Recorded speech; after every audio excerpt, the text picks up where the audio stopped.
Sir ಈಗ cinema ಹೊರತುಪಡಿಸಿ ನೀವು ನಾರ್ಮಲಾಗಿ ಮನೇಲಿ ಹೇಗಿರ್ತೀರಾ ಸರ್? ನಿಮ್ದೆಲ್ಲ ಹೆಂಗಿರುತ್ತೆ ಡೈಲಿ ರೂಟೀನು? ಫ್ರೆಂಡ್ಸ್ ಥರ ಇರ್ತೀವಿ, ಜಗಳ ಆಡ್ತೀವಿ, ಖುಷಿ ಪಡ್ತೀವಿ, ನಗ್ತೀವಿ, ಆರ್ಗ್ಯುಮೆಂಟ್ ಮಾಡ್ತೀವಿ, ಖುಷಿಯಾಗಿರ್ತೀವಿ. ಅವನು ಎಲ್ಲ ಹಂಚ್ಕೊತಾನೆ, ನಾನು ಹಂಚ್ಕೊತೀನಿ. ಸೊ ಫ್ರೆಂಡ್ಸ್ ಥರ ಇರ್ತೀವಿ. ಫ್ರೆಂಡ್ಸಲ್ಲಿ ಜಗಳ ಇರುತ್ತೆ, ಫ್ರೆಂಡ್ಸಲ್ಲಿ ಆರ್ಗ್ಯುಮೆಂಟ್ ಇರುತ್ತೆ, ಫ್ರೆಂಡ್ಸಲ್ಲಿ ಖುಷಿ ಇರುತ್ತೆ, ಸಂತೋಷ ಇರುತ್ತೆ. ಆ ಥರ I am not is father and he is not my sir. Normal ಏನಂತಂದರೆ ಒಂದು ಕಾಲೇಜ್ ತನಕ ಒಬ್ಬ ಫಾದರ್ ಸನ್ ಥರ ಟ್ರೀಟ್ ಮಾಡ್ಬೋದು.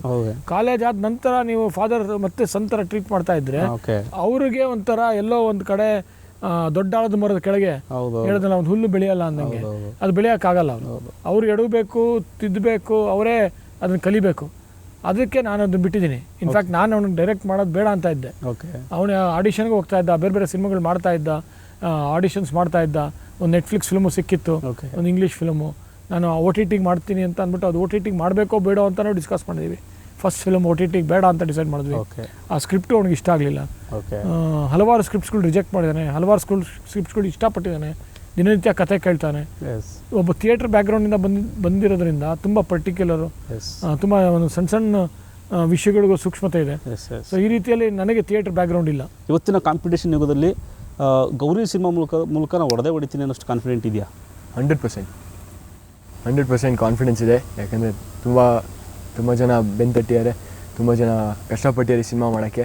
ಆಮೇಲೆ ನಮಗೆ ಇದು ಒಂದು ಒಳ್ಳೆಯ ಎಕ್ಸ್ಪೀರಿಯೆನ್ಸ್ ಸಿಕ್ಕಿದೆ ಸಿನಿಮಾ ಮಾಡಿದಾಗ. ಸೊ ಡೆಫಿನೆಟ್ಲಿ ನಮಗೆ ಆ ನಂಬಿಕೆ ಇದೆ, ಜನರಿಗೆ ಇಷ್ಟ ಆಗುತ್ತೆ ಈ ಸ್ಟೋರಿ. ಆಮೇಲೆ ನಮ್ಮ ಸಾಂಗ್ಸು ಮತ್ತು ಡೆಫಿನೆಟ್ಲಿ ಒಂದು ಫುಲ್ ಸಿನಿಮಾ ನೋಡಿದ್ರೆ ಹೋಲಾಗೆ ತುಂಬ ಇಷ್ಟ ಆಗುತ್ತೆ. ಅಂದರೆ ಟೋಟಲ್ ಇವಾಗ ಸಾಂಗ್ಸು ಸೂಪರ್ ಹಿಟ್ ಆಗಿದೆ. ನಮಗೆ ಟ್ರೈಲರ್ ನೋಡಿದಾಗಲೂ ಕೂಡ ನಿಮ್ಮ ಆ್ಯಕ್ಷನ್ಸು, ನಿಮ್ಮದು ಜಿಮ್ಮು, ವರ್ಕೌಟು ಮತ್ತು ಡೈಲಾಗ್ ಡೆಲಿವರಿ ಎಲ್ಲವೂ ಇಷ್ಟ ಆಗಿದೆ. ಬಟ್ ಈಗ ಅಪ್ಪಾಜಿ ಹೇಳಿದಂಗೆ ಇವತ್ತಿನ ಕಂಟೆಂಟ್ ಚೆನ್ನಾಗಿದ್ದರೆ ಮಾತ್ರ ಜನ ಥಿಯೇಟ್ರಿಗೆ ಬರ್ತಾರೆ ಅನ್ನೋದು ಒಂದು ಸ್ಟ್ರಾಂಗ್ ಸ್ಟೇಟ್ಮೆಂಟ್. ಅದು ಯಾರಾದರೂ ಕೊಟ್ಟೆ ಕೊಡ್ತಾರೆ, ಕತೆ ಚೆನ್ನಾಗಿ ಥಿಯೇಟ್ರಿಗೆ ಬಂದೇ ಬರ್ತಾರೆ ಅಂತೇಳಿ. ಸೊ ನಾ ಆ ಆ್ಯಂಗಲ್ ಕೇಳ್ತಾ ಇದ್ದೀನಿ, ಇದು ಅಪ್ಪಾಜಿನ ಆಮೇಲೆ ಕೇಳ್ತೀನಿ. ಸೊ ನಿಮಗೆ ಎಷ್ಟು ಕಾನ್ಫಿಡೆಂಟ್ ಅನ್ನೋದು ಗೌರಿ ಸಿನಿಮಾ ಕನ್ನಡ ಚಿತ್ರರಂಗಕ್ಕೆ ಒಂದು ಬಿಗ್ಗೆಸ್ಟ್ ಹಿಟ್ ಆಗುತ್ತೆ ಅನ್ನೋದು, ನಿಮ್ಮ ಕೆರಿಯರ್ ಲೈಫ್ಗೂ ಕೂಡ ಒಂದು ಲ್ಯಾಂಡ್ ಮಾರ್ಕ್ ಮೂವಿ ಆಗುತ್ತೆ ಅನ್ನೋದು? ಅಂದರೆ ನಾನು ಹೇಳಬೇಕು ಅಂದರೆ ನಮ್ಮ ಸಿನಿಮಾದಲ್ಲಿ ಕಥೆನೇ ತುಂಬ ಮುಖ್ಯ ಆಗಿದ್ದು. ಸೊ ತುಂಬ ಕಷ್ಟಪಟ್ಟು ಒಳ್ಳೆ ಕತೆ ತಂದಿದ್ದೀವಿ. ನೀವು ನೋಡಿದಾಗ ಗೊತ್ತಾಗುತ್ತೆ. ಅದಕ್ಕೆ ನಾವು ಜಾಸ್ತಿ ಬಿಟ್ಕೊಟ್ಟಿಲ್ಲ ಟ್ರೇಲರಲ್ಲಿ ಮತ್ತು ಟೀಸರಲ್ಲೆಲ್ಲ. ಸೊ ಅದಕ್ಕೆ ನಮಗೆ ಆ ನಂಬಿಕೆ ಇದೆ, ನಮ್ಮ ಸಿನಿಮಾದಲ್ಲಿ ಒಳ್ಳೆ ಕಾಂಟೆಂಟ್ ಇದೆ, ಒಳ್ಳೆ ಇನ್ಸ್ಪೈರಿಂಗ್ ಸ್ಟೋರಿ ಇದೆ, ಜನರಿಗೆ ಅದು ಇಷ್ಟ ಆಗಿದೆ. ಸರ್ ಸಮರ್ ಹೇಳ್ತಾ ಇದ್ರು ಒಂದು ಐಡಿಯಲ್ ಅಂತೇಳಿ. ಸುದೀಪ್ ಸರ್ ನಿಮ್ಮ ಸಿನಿಮಾಗೂ ಸಾಕಷ್ಟು ಸಪೋರ್ಟ್ ಮಾಡಿದ್ದಾರೆ. ಟ್ರೈಲರ್ ಇವೆಂಟಿಗೆ ಬಂದು ಸಾಕಷ್ಟು ವಿಚಾರಗಳನ್ನ ಹಂಚ್ಕೊಂಡ್ರು ನಮ್ಮ ಜೊತೆ. ಅಟ್ ದ ಸೇಮ್ ಟೈಮ್ ನಿಮ್ಮ ಅವರ ಒಡನಾಟ ಇಷ್ಟು ವರ್ಷಗಳ ಕಾಲ ನಡ್ಕೊಂಡ್ಬಂದಿದ್ದ ಹಾಗೆ ಇವತ್ತು ಗೌರಿ ಸಿನಿಮಾ ನೋಡಿದ್ರೆ ನೀವು ಹೇಳ್ಬೋದು, ನೋಡಿ ಕಿಚ್ಚ ಸುದೀಪ್ ಪ್ರೆಸೆಂಟ್ಸ್ ಅಂತ ಹಾಕಿದ್ದೀನಿ.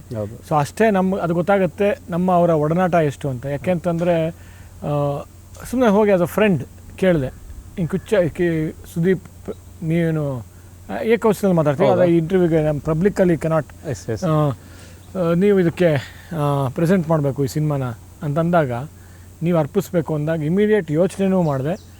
ಈ ಸೆಡ್ ಗೋ ಹೆಡ್, ಇವಾಗಲೇ ಹಾಕು ಅಂತ. ಸೊ ಆ ರೀತಿಯಲ್ಲಿ ನನ್ನ ಬಗ್ಗೆ ಆಗಲಿ, ನಾನು ಅವ್ರ ಬಗ್ಗೆ ಆಗಲಿ ಇಟ್ಟಿರೋವಂಥ ಒಂದು ಅಭಿಮಾನ ಮತ್ತು ರೆಸ್ಪೆಕ್ಟ್ ಮತ್ತು ಗೌರವ. ನಾವು ಇಂಡಸ್ಟ್ರಿಗೆ ಬರೋಕ್ಕೂ ಮುಂಚಿಂದನೂ ವಿ ಆರ್ ಫ್ರೆಂಡ್ಸ್. ನಾವಿಬ್ಬರು ಬ್ಯಾಡ್ಮಿಂಟನ್ ಆಡ್ತಾಯಿದ್ವಿ. He was not a hero, I was not a director or a journalist. So ಇವ್ರ ಏಜು, ಇಬ್ಬರು ಸಮರ್ ಏಜ್ ಇದ್ವಿ. ನಾನು ದೊಡ್ಡವನು, of course is younger than me. Badminton ಆಡ್ತಾಯಿದ್ವಿ, ಆಮೇಲೆ ಸಮಯ ಕಳೀತಾ ಇದ್ವಿ, ಎಲ್ಲ ಗೇಮ್ ಆಡಿದ್ದೀವಿ. ಟೆನ್ನಿಸ್ ಆಡಿದ್ದೀವಿ, ಬ್ಯಾಡ್ಮಿಂಟನ್ ಆಡಿದ್ದೀವಿ, ಚೆಸ್ ಆಡಿದ್ದೀವಿ, ಟೇಬಲ್ ಟೆನ್ನಿಸ್ ಆಡಿದ್ದೀವಿ, ಎಲ್ಲ ಆಡಿದ್ದೀವಿ, ಎಲ್ಲ ಆಟಗಳು ಆಡಿದ್ದೀವಿ. ಸೊ ಅದಾದ ನಂತರ he became a super star, hero. ನನ್ನ ಕಣ್ಣು ಮುಂದೆನೇ ನೋಡ್ತಾ ಇರೋ ಹಂಗೆ ಹುಚ್ಚ ದೊಡ್ಡ ಹಿಟ್ ಆಯಿತು. ಅದಾದ ನಂತರ ಈಗ ದೊಡ್ಡ ಹಿಟ್ ಆಯಿತು, ಪ್ಯಾನ್ ಇಂಡಿಯನ್ ಸ್ಟಾರ್ ಆಯಿತು, ಆದರೂ ಎಲ್ಲ ಆಯಿತು. ಆದರೂ ಆ ರೆಸ್ಪೆಕ್ಟ್ ಇದೆಯಲ್ಲ, ಆ ಫ್ರೆಂಡ್ಶಿಪ್ ಬಗ್ಗೆ ಕೊಡೋ ಗೌರವ ಇದೆಯಲ್ಲ, ಅದು ಗ್ರೇಟ್. ಸಮರ್, ಸಿನಿಮಾ ವಿಷಯಕ್ಕೆ ಬಂದರೆ ನೆಕ್ಸ್ಟ್ ನಮಗೆ ನಿಮ್ಮ ನಾಯಕ ನಟಿ ತುಂಬ ಬ್ಯೂಟಿಫುಲ್ಲಾಗಿ ಮಾಡಿದ್ದಾರೆ. ಓವರಾಲ್ ವರ್ಕ್ ಎಕ್ಸ್ಪೀರಿಯೆನ್ಸ್ ಹೇಗಿತ್ತು? ಯಾಕಂದರೆ ಸಾನಿಯಾ ಈಗಾಗಲೇ ಸ್ಮಾಲ್ ಸ್ಕ್ರೀನ್ಗಳಲ್ಲಿ ಫೇಮಸ್ ಆಗಿರುವಂಥ ಬಿಗ್ ಬಾಸ್ ಮನೆಯಲ್ಲಿ ಫೇಮಸ್ ಆಗಿರುವಂಥರು, ಜನರಿಗೆ ತುಂಬ ಈಸಿಯಾಗಿ ಕನೆಕ್ಟ್ ಆಗ್ತಾರೆ. ಸೊ ಅವ್ರ ಜೊತೆ ನೀವು ವರ್ಕ್ ಮಾಡಿದ್ದು ಯಾವ ರೀತಿ ಇತ್ತು, ನಿಮಗೆಲ್ಲ ಎಕ್ಸ್ಪೀರಿಯೆನ್ಸ್ ಹೇಗಿತ್ತು ಅನ್ನೋದು? ಎಕ್ಸ್ಪೀರಿಯೆನ್ಸ್ ತುಂಬ ಚೆನ್ನಾಗಿತ್ತು. ಸಾನಿಯಾ ಅವ್ರ ಜೊತೆ ತುಂಬ ವರ್ಕ್ಶಾಪ್ಸ್ ಮಾಡಿದ್ವಿ. ಫಸ್ಟ್ ಟೈಮ್ ಮೀಟ್ ಮಾಡಿದಾಗ ಆ್ಯಕ್ಚುಲಿ ನಾನು ಪುಟ್ಗೌರಿ ಮದುವೆಯಲ್ಲಿ ನೋಡಿದ್ದೆ. ನಮ್ಮ ಅಜ್ಜಿ ಜೊತೆ ಟಿ ವಿ ನೋಡುವಾಗ ಅವ್ರನ್ನ ಪುಟ್ಗೌರಿಲಿ ನೋಡಿದ್ದೆ. ಸೊ ಈಗ ಅವರು ನಮ್ಮ ಜೊತೆ ಈ ಸಿನಿಮಾ ಮಾಡುವಾಗ ತುಂಬ ಖುಷಿ ಅನಿಸ್ತು. ಯಾಕಂದರೆ ಅವ್ರು ನಮ್ಮ ಏಜ್ ಹತ್ರ.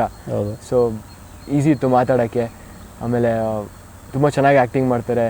ಅವ್ರ ಕನ್ನಡ ತುಂಬ ಚೆನ್ನಾಗಿದೆ. ತುಂಬ ಎಕ್ಸಾಕ್ಟ್ಲಿ. ಸೊ ತುಂಬ ಚೆನ್ನಾಗಿ ಬಂದಿದೆ ಅವ್ರ ಪಾತ್ರ ಕೂಡ, ತುಂಬ ಚೆನ್ನಾಗಿದೆ ಅವ್ರ ಪಾತ್ರ. ನಿಮಗೆ ಏನೋ ಸಮಸ್ಯೆ ಆಗಲಿಲ್ವಾ ಅವರು ಸ್ವಲ್ಪ ಇದೊಂದು ಏನೋ ಸ್ವಲ್ಪ ನಿಮಗಿಂತ ಸೀನಿಯರ್ ಅಂತೇಳಿ ಶೂಟಿಂಗ್ ಟೈಮಲ್ಲಿ ಆ ಥರ?